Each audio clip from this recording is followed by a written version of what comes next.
안녕하세요. 찐 히스토리 TV의 윤섭쌤이에요. 자, 이번 시간에는요, 지난 시간 전두환 정부 마지막 1987년 6월 민주항쟁 이후 이제 노태우 대통령이 당선됐다까지 살펴봤고요. 거기에 이어서 노태우 정부부터 시작해 문재인 정부까지 약 32년간의 그 정치적인 상황에 대해서 알아보도록 하겠습니다. 대략 문재인 대통령 당선까지만 볼 거기 때문에 한 30년 정도 되죠. 약 30년 정도라고 보시면 될 것 같습니다. 그리고 또 하나 내용을 살펴보다 보면 경제적인 파트가 나와요. 경제 파트가 나오는데 그 파트는 다음 시간에 경제적인 부분을 다룰 때 더 자세히 설명하고 여기에서는 아주 간략하게 설명하도록 하겠습니다. 자, 이제 본격적으로 수업 들어가면요. 1988년 노태우 대통령이 낮은 득표율로 당선이 됩니다. 뭐 높던 낮던 어쨌든 낮은 득표율로 당선이 되면서 이때부터 이제 노태우 대통령이 5년 단임제로 대통령을 시작하게 되는 거죠. 그래서 노태우 정부가 출범되는데 가장 큰 사건이 여러 가지가 있지만 그 중에서도 하나는 88년 서울올림픽이 있습니다. 88년 서울올림픽을 성공적으로 개최하고요. 1991년에 남북 기본 합의서라는 걸 내는데 그 부분도 통일 관련해서 얘기할 때 남북 관계를 얘기할 때 다시 한번 설명하도록 하겠습니다. 그것도 굉장히 중요한 사건이지만 여기서는 남북 유엔 동시 가입만 설명하도록 하겠습니다. 그래서 남북이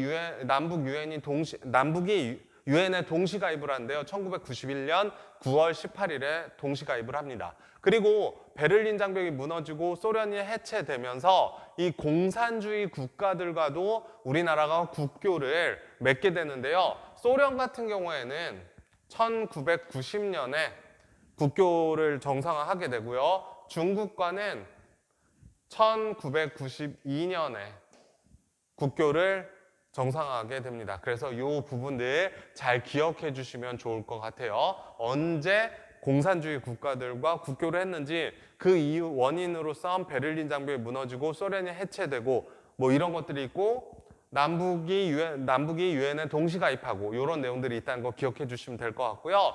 노태우 정부에서 또 기억하셔야 될 건 뭐냐면 지방자치제가 제한적으로 실시가 됩니다. 전면 아니고 제한적으로 부분적으로 실시가 된다는 거. 자, 노태우 대통령 때 또 하나 정치적인 큰 이슈가 있다면 바로 3당이 합당을 합니다.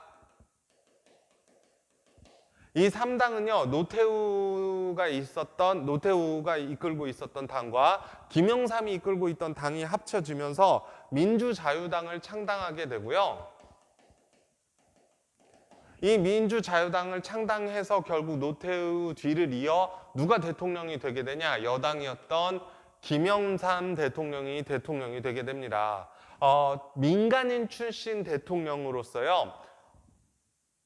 몇 년 만에 대통령에 오르게 되냐면 32년 만에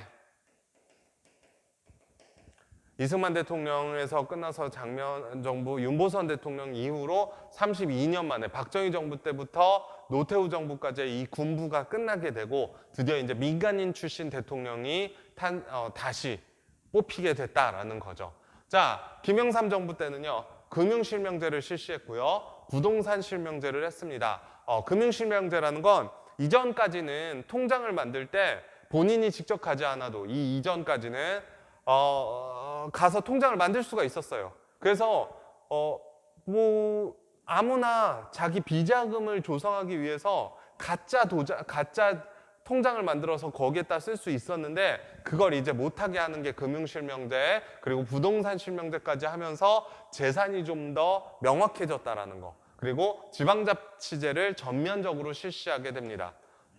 또한 역사도 바로 세우기를 하는데요. 역사 바로 세우기를 하면서 없애버렸던 건물이 있어요. 이게 굉장히 큰 사건이었는데 조선 총독부 건물이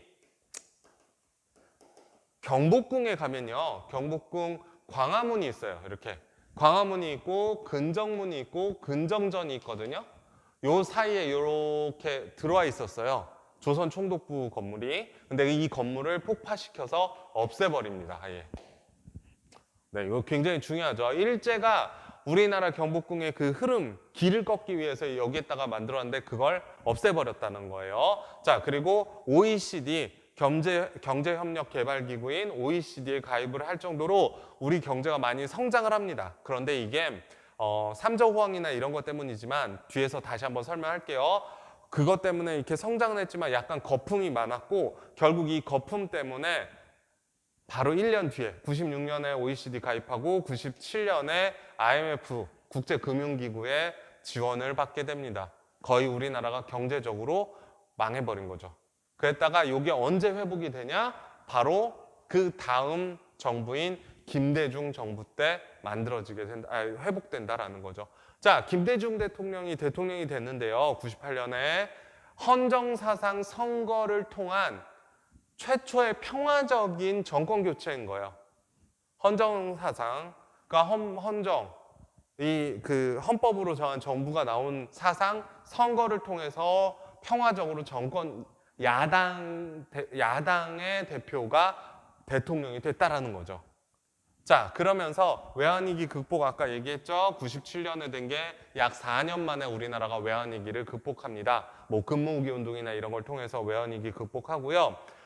신자유주의 경제정책을 추진하면서 이때부터 외국 자본들이 우리나라에 굉장히 많이 들어오게 됩니다. 그리고 국민기초생활보장법을 제정을 합니다. 경제적인 부분은 쌤이 나중에 다시 설명한다고 얘기했어요. 그리고 또한 요거 남북관계도 다시 한번 설명할게요. 자, 제1차 남북 정상회담이 이때 열리는데요. 이때 이제 김정일과 김대중 대통령이 평양에서 처음으로 만나게 되죠. 분단 역사상 처음으로 남북 정상이 회담을 갖게 된다라는 거. 이것도 굉장히 중요한 사건입니다. 그리고 이 정상회담의 결과로서 6.15 남북 공동 선언을 하게 된다라는 거 기억해 주시면 될 것 같아요. 자, 김대중 정부에 이어서 노무현 정부입니다. 노무현 정부는 김대중 정부의 개통을 이어받았기 때문에 북한과의 사이는 여전히 좀 좋게 하려고 노력을 했었던 정부이고요. 노무현 정부에서는 과거사 진상규명이라는 걸 하게 되면서 법 제정을 해요. 과거사 진상규명법. 이게 뭐냐면 과거에 이 일제 때 친일을 했었던 사람들 있잖아요. 그 사람들이 이미 45년에 우리가 광복되고 난 뒤에 꽤 많은 시간이 흘렀잖아요. 거의 60년의 시간이 흘렀기 때문에 살아있지를 않아요. 거의 다 그때 친일을 했었던 사람들이나 이런 사람들이 거의 다 죽었기 때문에 그 죽은 사람들에 대해서 처벌할 수 없고 후손들에 대해서도 뭐 딱 연좌를 할 수 없으니 과거사 진상 규명은 하자. 우리가 이 사람들이 친일을 했는지 안 했는지 명확하게 규명은 하자라고 해서 이게 법으로 제정되게 되고요. 행정수도 건설 특별법을 제정해서 이제 세종시에 행정수도가 만들어지게 되고 제2차 남북 정상회담이 2007년에 열리게 됩니다. 그러면서 제2차 남북 정상회담 열린 뒤에 결과적으로 14 남북 공동 선언을 발표하게 된다라는 거. 그러니까 제2차 남북 정상회담의 그 결과론적인 부분이라는 거 기억해 주시면 될 것 같고요. 자, 2008년에는요, 이명박 대통령이 이제 취임하면서 이명박 정부가 들어오게 되는데요. 이명박 대통령은 이제 그 기업가 출신으로 실용주의를 표방을 하면서 기업 활동의 규제를 완화시켜주고 세금을 감면시켜줘서 기업들이 굉장히 성장할 수 있게 합니다.